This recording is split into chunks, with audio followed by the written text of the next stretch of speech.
Whispered in the voice of Dietrich Bonhoeffer, the conscience that bleeds behind locked doors. You've heard it too, haven't you? That soft echo in a marble hall where no one walks anymore. You don't remember entering, but you were there, a child maybe, tracing the grooves on the stone floor, while faceless statues lined the walls, watching. One nodded, and you obeyed. There is no command, no order, only the silence after someone else speaks first. And yet, you move, not because you believe, but because believing is easier than being alone. You wore the uniform, even if it was only inside. A voice said, stand, and so you stood. A voice said, march, and so you did. But what if the voice was no one's? What if the voice was your fear of being the last one left, sitting? You think evil wears a face. You think obedience wears a badge. But what if obedience only wears your smile, the one you show? When you're just trying to survive another quiet room, they don't need to break you. You've already agreed. You just can't remember when. You walk into the room, though no one has summoned you. You wait for the command, though none was spoken. And when it arrives soft, indirect, implied, you respond before even recognizing the shape of your own consent. That is how obedience works in the cathedral. Not through force, not through conviction, but through the unbearable weight of stillness. You obey because silence accuses you. You comply because stillness makes you visible. In the cathedral of hollow voices, it is not fear that moves you, but the deep terror of being the only one left unmoved. You say nothing, you nod, you continue, and no one remembers your name, because obedience is nameless. It blends into pews, uniforms, signatures, minutes of meetings. You do not recall the moment you agreed. It was long before you were asked. It was the gesture your body gave in place of a soul. You look around. The others are still, reverent, dutiful. Their eyes are not blank, they are focused, sharp, prepared, but not for God, not for conscience. They are prepared for the next cue. You think you are different, that if they asked you to kneel to horror, you would resist. But you are already kneeling, not to horror, no, to something far more comfortable, the invisible hand of consensus. It rests on your shoulder like a parent's blessing. You do not want to betray the silence.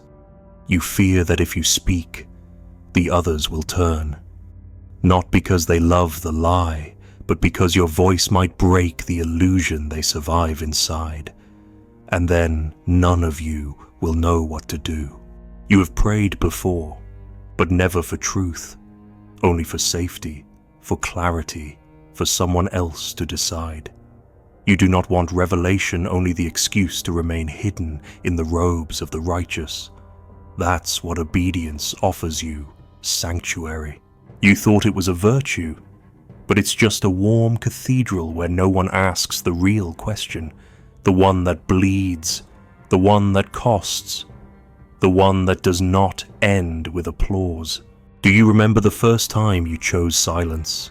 No, not the great moment, not the crisis, not the crime, but the first time your lips trembled with disagreement and you swallowed it whole.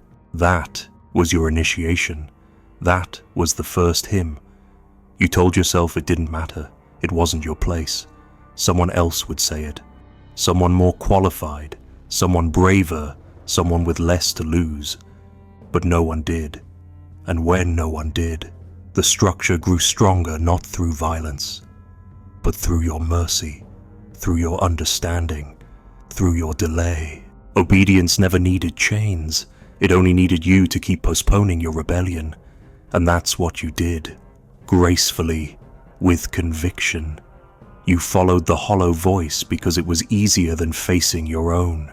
You see, this isn't about ideology. It's about comfort. It's not the tyrants that preserve the lie, it's the ones who know it and stay quiet. And that's where you live, in the hush between knowing and doing.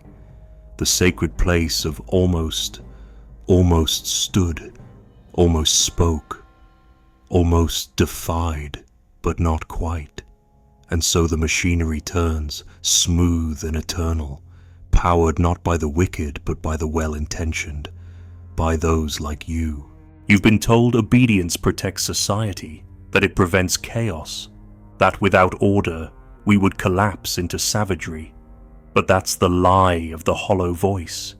It is not order that prevents savagery, it is conscience. And conscience cannot be delegated. You cannot outsource your soul to the consensus. But that's what you've done, over and over, because it's easier to be part of a good system than a flawed individual. You'd rather stand in the architecture of moral certainty than wander in the desert of doubt.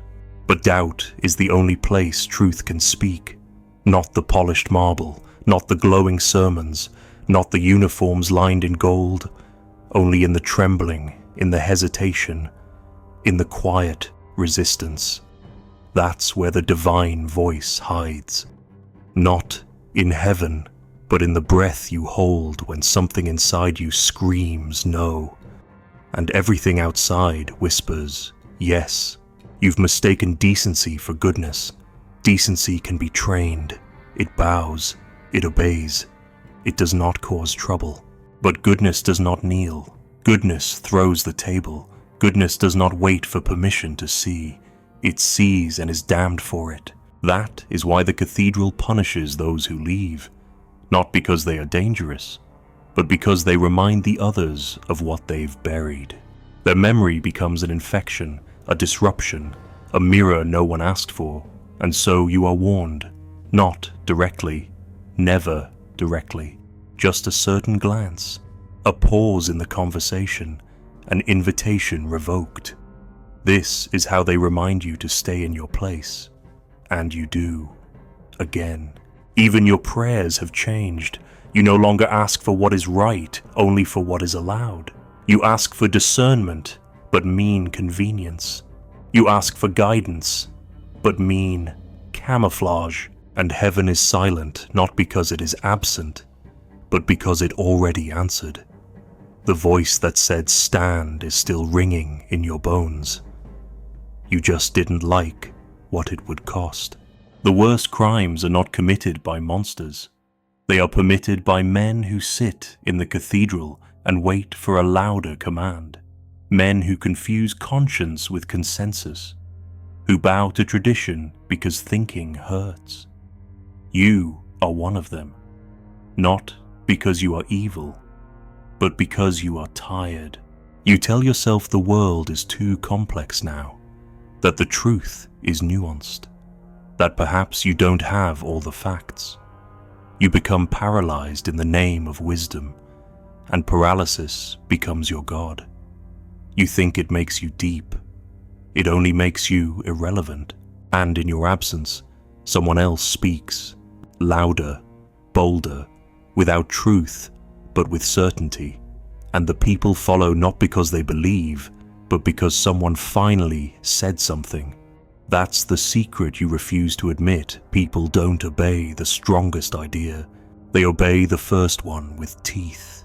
So when you wake up one day and the world has shifted, when the good is punished and the lie is law, you will trace it back, not to the tyrant, but to your own sigh, to the moment you knew and did nothing, to the echo that asked you to rise and you closed the door instead. This is the cathedral of hollow voices. You still sit inside it. You still mouth the hymns. You still call yourself good. But you know, somewhere deep, where no one can reach, you know. You admire the system, not the tyrant that would be too obvious, too crude. No, you admire the elegance, the design, the subtle efficiency of a structure that turns cowardice into conscience and makes surrender look like moral clarity. You call it order, you call it integrity, But underneath your language is something colder, a mechanism that feeds on agreement, masks itself in principle, and grinds bone beneath gears made of virtue. You didn't build it, you say. You only walk its halls. You only wear the badge. You only enforce the script. But that's how the machinery works, not with monsters, but with roles. Not with hatred, but with procedure. Not with evil, but with the pleasant face of someone just doing what they were told. Your hands are clean. That's what makes the system pure. Not because it is just, but because it was built to ensure no one feels the guilt alone. You signed the paper, another passed it on, another enforced it, another watched, another wept. No one stopped it, but everyone did only a part. And that is how morality is annihilated, not by explosion, but by delegation. You speak of values, of responsibility, of tradition, but when were these values tested? When did your responsibility demand a cost? When did your tradition face fire? You quote principles because they shield you, but strip the words away, and you'll find fear stitched beneath them. Fear of breaking formation, fear of being the one who hesitates, fear of being mistaken for the accused. So you wrap yourself in the machinery not because it is good, but because it is safe. You believe in rules, and rules believe in you. They grant you dignity, certainty, the illusion of justice. But rules are not neutral. They carry the breath of those who wrote them. And when the breath turns rancid, when justice is hollowed and truth is rewritten, the rules stay polished. The gears still turn. The forms are still signed. You call this discipline, but it is only inertia ritual in the place of conscience. Do you know how many atrocities were committed by people who followed every rule, who stood when told, who saluted with precision? The question isn't whether you obeyed. The question is, did your obedience excuse you from thought? Did it protect you from having to feel the cost of your alignment? That is the genius of the machinery. It does not make you cruel. It makes you unavailable. You weren't born a coward, but you were taught the currency of silence. You learned early to question is to lose favor. To pause is to attract notice. To dissent is to bleed. So you learn to smile while walking past the wound. You learn to call compromise a virtue. You learned that being good means not making things difficult for others, especially not the ones in power. But you forgot something. You forgot that virtue without pain is theater. You forgot that decency without risk is a costume. You forgot that real morality begins exactly where comfort ends, in the sharp breath, in the lonely choice, in the room where no one applauds. The machinery doesn't need to convince you, it only needs to keep you busy. Fill your days with tasks, forms, appointments, celebrations, promotions, so that by the time the unspeakable happens, you have too much to lose, and so you become a part of it, not through belief, but through momentum. You think you are serving justice. You are only avoiding interruption. You've seen the signs, the little erasures, the changed definitions, the punished whistleblowers.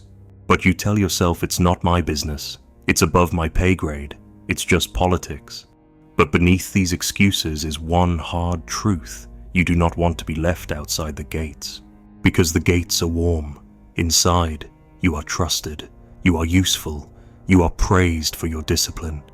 But step outside, speak one true word, and the warmth vanishes. You become dangerous, unreliable, the problem. So you stay quiet, but you keep pretending that silence is wisdom. What you don't see is that the machinery needs you exactly like this. Not wicked, not sadistic, just cooperative, just confused enough to obey, just afraid enough to rationalize. That is the perfection of it. That is how evil wears a suit and tie and calls itself procedure. When the crimes are revealed, you will say, I didn't know, or I didn't have a choice, or I trusted the system, and every one of those answers will be true, and every one of them will be a lie, because you did know just early enough to choose blindness. You did have a choice and you chose alignment. You did trust the system because you feared what would happen if you didn't. You want to believe you're the kind of person who would speak up, but you forget the ones who spoke up didn't know they were heroes. They only knew they couldn't look away anymore, and no one cheered for them. Most of them were broken, mocked, forgotten, but they kept standing, not for applause, not for legacy, but because their soul would not permit otherwise. You still have yours. You've only buried it beneath performance. You stand straight. You speak clearly. You follow the chain of command. You correct others who step out of line. And at night, when you close your eyes, you call it just doing your job. But conscience is not a job. It is a wound that speaks. And the more you ignore it, the louder the machinery hums until it drowns the last sound of your name. Not the one on your ID, the other one, the one no one gave you, the one only truth can call. There will come a moment not dramatic, not televised, when the gears pause, when a single choice will be placed before you, without witnesses, without scripts, and in that moment you will remember this: that the system was not divine, that the rules were not sacred, that your silence was not neutral, and that morality is not what you believe, it is what you interrupt. You thought it was someone else. You always did. The one who gave the order, the one who swung the sword, the one who stood behind the podium and justified the purge. That was not you. You were not the butcher. You were not the architect. You were not the fire. You were just another shadow in the audience. You never touched the blade. You only held the door, only stamped the form, only looked away. But now the mirror stands before you, and it does not lie. It has no use for your intentions, your innocence, your fatigue. It shows only one thing: that the hand that struck the blow wore your skin. Not all executions are visible.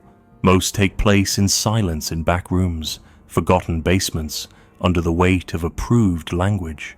The body falls in private, but the system claps in public, and you stand in between, pretending not to see either.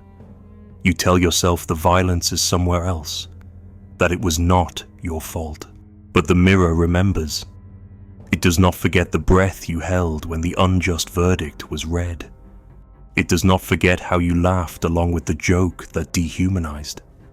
It does not forget the tremor in your chest the day you said nothing and called it wisdom. The executioner is not a monster. He is the sum of 1,000 permissions, and you have given many, quietly, elegantly, with regret, but with precision. You wanted to be decent. You wanted to be useful. You wanted to avoid the eyes of those in power. So you adjusted, you complied, you adapted, and the blade kept falling. You were not ordered to sharpen it, only to carry it from one room to another. You told yourself this is not the killing, but it was. Every link in the chain carries the same stain. You used to think evil was loud, that it would shout and stomp and bare its teeth. But you've seen its true face now. It is soft-spoken, measured, well-dressed. It uses the right words. It waits for the right time. It smiles in photographs. And it always needs people like you, people who do not wish harm, but who are too afraid to stop it. People who confuse respect with obedience, who bow out of habit, who nod to keep the peace. There was a man. He was accused. You knew he was innocent, or at least you doubted the charge. But you didn't speak, not because you hated him, but because you loved your safety more. You heard the whisper, "Don't get involved," and you didn't. You thought your silence was harmless, but it was permission, and the mirror kept watching. There was a woman. She resisted. They called her unstable, unfit, disloyal. You knew they were lying, but you also knew what would happen if you stood beside her. So you didn't. You stayed quiet, hands folded, eyes down. She was removed. You stayed. They called you wise. The system applauded, and the mirror cracked not from judgment, but from recognition. You see now the executioner is not the final hand. He is the collective will of every silent compromise. He is the product of 1,000 small betrayals dressed as necessity, and his face looks more like yours than you ever wanted to believe. They gave you a ribbon once, for compliance, for loyalty. You pinned it to your coat and smiled. You thought it meant you were good, but the ribbon covered the place where your integrity once lived. Now it's gone.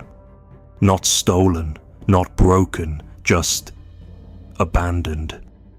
For the sake of comfort. You want to believe the system failed you, but the truth is worse. It succeeded. It turned you into the very thing you feared, not out of cruelty, but out of design. The system does not want thinkers. It wants performers. It does not want truth-tellers. It wants consistency. You provided that. You were perfect. And now you are nothing but a function wrapped in flesh. You still go home. You still eat dinner. You still hug your children. But something is gone. Some flicker behind the eyes. Some warmth in the voice. You have become smooth, efficient, predictable. You mistake this for peace. It is only the quiet of someone who no longer dreams. One day, a child will ask, "Did you know?" And your answer will be measured, careful, rehearsed. We didn't understand what was happening. We thought it was temporary. We were told everything was under control. But the mirror will scream, "You knew." You knew what it meant when the neighbor disappeared. You knew what it meant when the truth was punished. You knew what it meant when only one voice was left in the room. And still you stayed, still you obeyed, still you passed the message, signed the form, nodded in the meeting. You did not build the guillotine, but you swept the floor beneath it. You want to be forgiven, but forgiveness is not something you earn through regret. It comes only when the mirror is broken, not avoided. Only when the illusion shatters and you stand naked in front of everything you denied. But you still wear the robes. You still wear the uniform. You still think goodness is a matter of policy. But the truth has no policy. It has no chain of command. It does not care for your rank. It only waits quietly for you to stop pretending. And if you do not, then the blade keeps falling and the mirror keeps watching. Because the execution was not the end, it was the ritual, and you were the priest. You walk past the mirror now, but something follows you. Not a ghost, not a scream, just the sound of a chair being pulled out in an empty room. There's a coat still hanging by the door, one you don't remember wearing, but the dust on its shoulders fits your spine perfectly. You hear nothing, no verdict, no voice, only a breath behind your breath. As if obedience itself were whispering, you never needed chains. You only needed to forget the moment you said yes. And you did, so perfectly. You still think it was someone else. But the door never closed, and the blade never missed. It simply found the shape of your silence.